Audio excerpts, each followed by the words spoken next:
Hi hello నమస్తే welcome to mister Rama.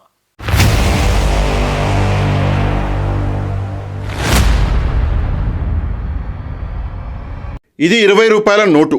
నేను కష్టపడి సంపాదించుకున్నటువంటి నా ఆస్తి. ఈ నోటు మీద గాంధీ గారి బొమ్మ ఉంది.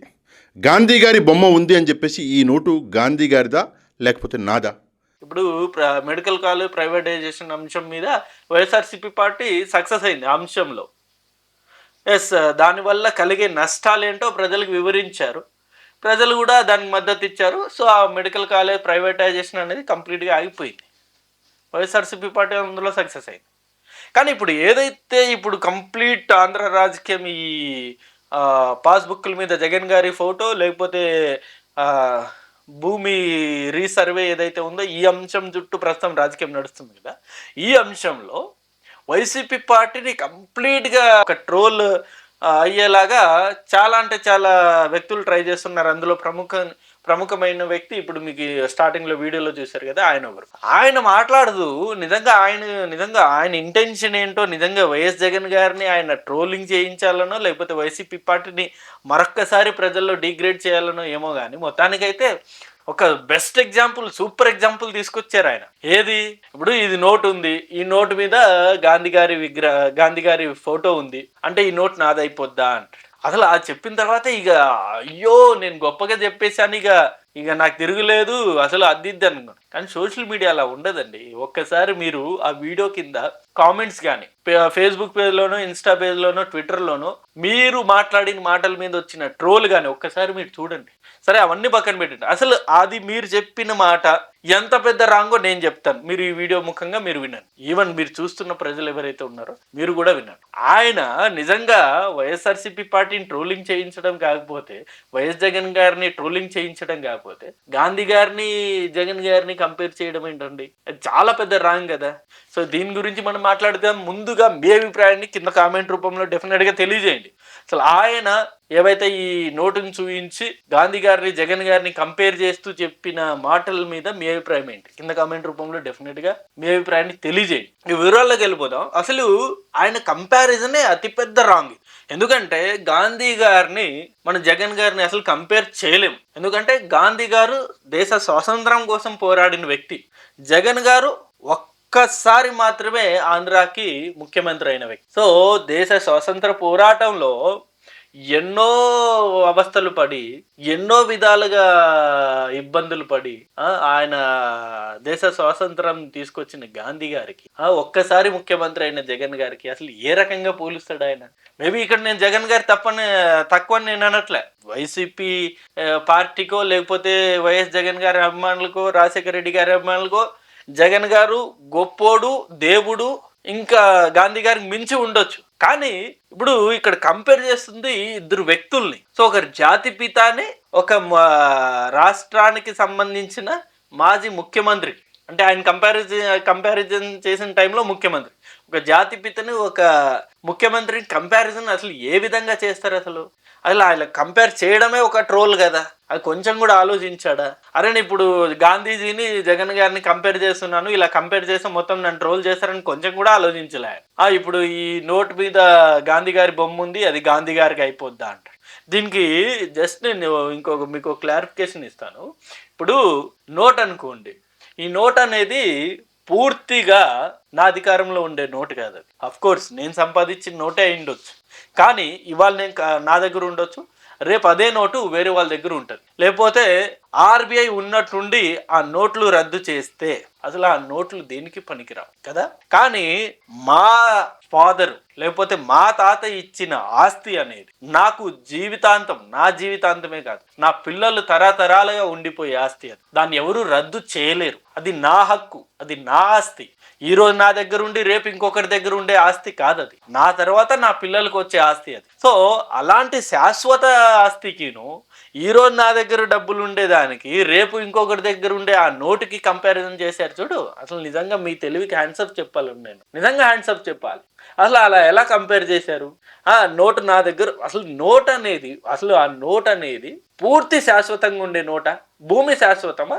ఈ నోట్ శాశ్వతమా? అసలు జాతిపితాకి మనం గౌరవంగా ఆ భారతదేశం మొత్తం చలామణి అయ్యే విధంగా, భారతదేశం ఏంది ప్రపంచం మొత్తం చలామణి అవుతుంది. అది గాంధీ గారు ఆయన ఉన్న నోటు ప్రపంచం మొత్తం చలామణి అవుతుంది. అది చలామణి ఇన్ ద సెన్స్ మనం ఇతర దేశాలకు వెళ్తే అదే నోట్ ఇస్తే మనకు డాలర్ రూపంలో మళ్ళీ డబ్బులు ఇస్తారు. సో అక్కడ వ్యాలిడిటీ ఉంది.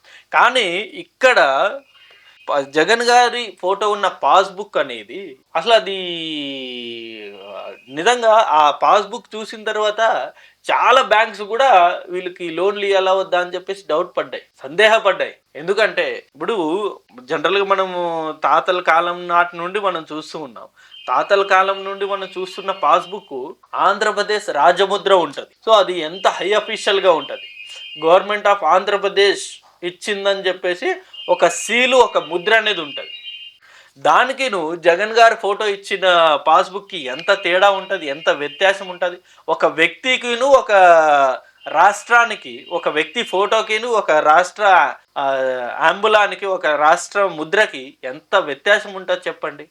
నా భూమి, నా ఆస్తి, ఎవరన్నా అంతేగా ఫీల్ అయ్యేది. నా ఆస్తి మీద ఇంకొకరి ఫోటో నేను ఎందుకనే ఇచ్చుకుంటాను?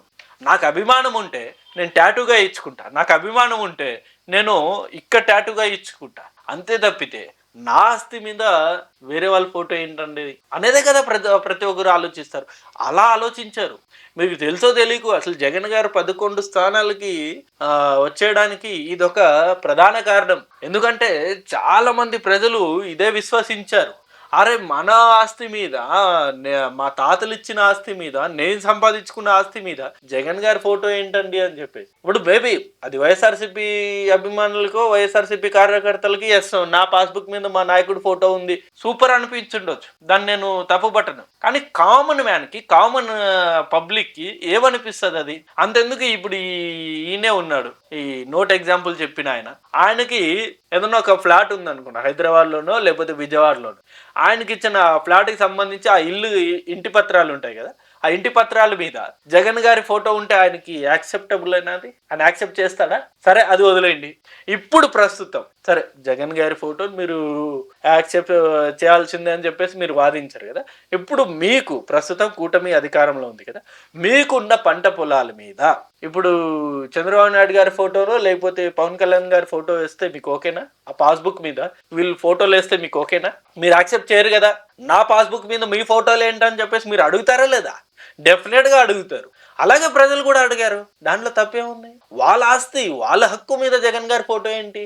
చాలా రాంగ్ కదా అది. సో ఆ రాంగ్ అని ఆల్రెడీ ప్రజలు ప్రూవ్ చేశారు. 11 స్థానాలు వైఎస్ఆర్సీపీ పార్టీ 11 స్థానాలని పరిమితం చేసి ఇది రాంగ్ మీరు చేస్తుందని చెప్పేసి ప్రూవ్ చేసిన తర్వాత కూడా మళ్ళీ ఇంకొక నోటు తీసుకొచ్చి ఇందులో గాంధీ గారి బొమ్మ ఉంది, ఈ నోటు గాంధీ గారిది అయిపోద్దా అట్లా అని చెప్పేసి పాస్బుక్లో జగన్ గారి ఫోటో ఉంది, జగన్ గారిది అయిపోద్దా? ఇలాంటి ఎందుకు ఇలాంటి అనాలోచిత రీజన్స్ చెప్తారో ఏంటో. నిజంగా ట్రోల్ పీస్ చేస్తున్నారు వైఎస్ఆర్సీపీ పార్టీని, వైఎస్ జగన్ గారిని ప్రజల్లో ఇంకా ట్రోల్ అయ్యేలా చేస్తున్నారు. వీళ్ళేదో పెద్ద మేధావులు అని చెప్పేసి టీవీలో కూర్చొని తెగ మాట్లాడుతుంటారు. కానీ ఇలాంటి వాళ్ళకి నిజంగా ఏముండదండి. True fact. ఇలాంటి వాళ్ళ వల్లే వైఎస్ఆర్సీపీ పార్టీకి భారీ డ్యామేజ్. వైఎస్ఆర్సీపీ పార్టీ వాళ్ళకి నాది ఒక సలహా, నిజంగా జగన్ గారు చేసిన మంచి జనాల్లో వెళ్ళాలి, లేకపోతే జగన్ గారు గతంలో తీసుకొచ్చిన అనేక మార్పుల్ని జనాల్లో తీసుకెళ్లాలంటే డెఫినెట్గా ఇంకా బెటర్ పర్సన్స్ని తీసుకొచ్చి డిబేట్లో కూర్చోబెట్టండి. డెఫినెట్గా వాళ్ళు మాట్లాడే మాటలు ప్రజల్ని ఎంతో కొంత చైతన్యపరుస్తాయి. ఇలాంటి వాళ్ళని తీసుకొచ్చి ఏవేవో ఎగ్జాంపుల్స్ పెట్టేసి మళ్ళీ ట్రోల్ పీస్ అవ్వకండి దయచేసి. చెప్పా కదా, అసలు గాంధీ గారిని జగన్ గారు కంపేర్ చేయడమే అసలు అది వరెస్ట్ కంపారిజన్. అది కంపేర్ చేయకూడదు. గాంధీ గారిని ఎవరిని కంపేర్ చేసినా తక్కువే కదా గాంధీ గారితో. అంటే మనం గాంధీ గారిని ఆ రేంజ్లో మనం రెస్పెక్ట్ ఇచ్చుకుంటున్నాం. అంతేగాని ఈ పాస్బుక్ మీద జగన్ గారి ఫోటో ఉంది, వాళ్ళు ఇంకొకటి ఆ నవరత్న లోగో, నవరత్నాలు అనేది అప్పటి గవర్నమెంట్ తీసుకొచ్చిన స్కీమ్స్. అది ఆ స్కీమ్స్ ముద్ర అనేది డెఫినెట్గా పాస్బుక్ మీద ఉండకూడదు. ఎందుకంటే ముఖ్యమంత్రి ఫోటోనే ఉండకూడదు అనుకుంటున్నప్పుడు ఇక ఆ స్కీమ్ సంబంధించి ఆ నవరత్నాలు ఏ రకంగా దాని మీద ముద్రిస్తారండి? అది కూడా అతి పెద్ద రాంగ్ కదా అది. సో ఇలాంటి తప్పిదాలు అనేకం ఉండే వైసీపీ పార్టీలో. మంచి ఉంది, చెడు ఉంది. మంచిని జనాల్లో ఇప్పుడిప్పుడే తీసుకెళ్తూ ఉన్నారు చాలా మంది. పాపం నిజంగా వాళ్ళు కష్టపడి వీడియోలు చేసి ఇంటర్వ్యూస్ ఇస్తూ నిజంగా చాలా అంటే చాలా ముందుకు తీసుకెళ్తున్నారు మంచిని. చెడుని డెఫినెట్‌గా వాళ్ళు కొంచెం సవరణ చేసి దాన్ని పక్కన పెట్టాల్సిన దాన్ని మళ్ళీ ముందుకు తీసుకొచ్చి ఇలాంటి వాళ్ళతో మాట్లాడిచ్చి ఆ చెడుని ఇంకాస్త ఆ చెడుని ఇంకాస్త పెంచేస్తున్నారు. అంతే గదా! ఇప్పుడు పాస్‌బుక్ మీద జగన్ గారి ఫోటోలు ఉండకూడదన్నదే పబ్లిక్ ఒపీనియన్. దాన్ని మళ్ళీ ఉంటే తప్పేంటి అన్నది చాలా రాంగ్. అలా ఉండకూడదు. మా భూమి మీద జగన్ గారి ఫోటోలేంటని చెప్పేసి ఆల్రెడీ తీర్పు ఇచ్చేశారు ప్రజలు లాస్ట్ ఎన్నికల్లోనే. లేదు ఉంటే తప్పేంటి? గాంధీ గారు నోటి మీద ఉన్నాడు కదా! పాస్‌బుక్ మీద జగన్ గారు ఉంటే తప్పేంటి? ఇలాంటి మాటలు వద్దండి దయచేసి. జగన్ గారు 2029లో కూటమి ప్రభుత్వాన్ని ఓడించాలన్నా, లేపోతే ఆయన మళ్ళీ అధికారంలో రావాలన్నా డెఫినెట్‌గా మంచిగా ప్రమోట్ చేయాలి. అది మంచోళ్ళతో చేయించాలి. ఎవరినో తీసుకొచ్చేసి స్టూడియోలో కూర్చోబెట్టేసి ఏదో 2, 3 ఎగ్జాంపుల్స్ చెప్పంగానే తెగ గొప్పగా చెప్పేశాడని చెప్పేసి నిజంగా డప్పు కొట్టుకోవడం నిజంగా అది ప్రమాదమే. మళ్ళీ వైసీపీ పార్టీకి నిజంగా ప్రమాదమే. సో ఇది నేను ఇస్తున్న సలహా. Thank you for watching this video. Thank you.